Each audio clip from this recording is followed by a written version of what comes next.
Mən bir burada tövsiyə edeyim. Bəli. Görürsünüz, indi kimsə hicaba riayət eləmir. Heç olmasa deməsin hicab boş şeydir. Bu Allahın hökmünə boş şey demə. Allahın bəyənmədiyi bir şeydir. Yəni adam bəzi vaxtlar bir şey eləməyəndə deyib belə bir şey yoxdur. Baxın şeytan hilələrindən biri bu ayəsini deyim sizə. Deyir innəmə ya'murukum bis-su'i vel-fəhşə və en təqulu aləllahi ma la ta'lamun. Şeytan birinci insanı su, kiçik günaha dəvət edir. Sonra deyir əl-fəhşə, böyük günaha dəvət edir. Hədisdə var, böyük günaha gedən yol kiçik günahdan keçir. Sonra bunu ilə qutarar deyir, yox. En təqulu aləllahi ma la ta'lamun. Sənə didizdirmək istəyər ki, dinən ki, bu günah deyil. Ora qədər. İnsanı çıxartmaq istəyir bəndəçilik libasından.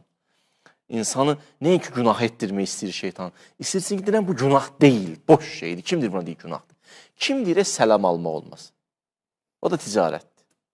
Kim deyir namaz, ürəyin təmiz olsun. Kim deyir qiyamət, kim deyir hicab. Belə danışma. Məhz şeytan elə istəyir, bu da ora qədər gətirib çatırsın. Şeytan insana bunları didizdirmək istəyir. Sən müğayət ol.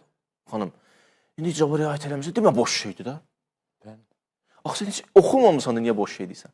İndi bir nəfər çıxacaq, məsələn, tutaq ki, o digər misal, sən axı əlində elmi dəlilin yox, sübutun yox, ehtiyat və elə. Hatta belə insanlar o dəyərlərdən də məhrum olur ha. O birisi insanlar, görürsən, bir müddət sonra nə olur? Doğrudan da elə görmüşük də həyatımızda. Bir dönəm sonra o ilahi buyruqları da əməl də eləyir. Bu məsələdə diqqətli olalım. Allah müvəffəq eləsin. Amin.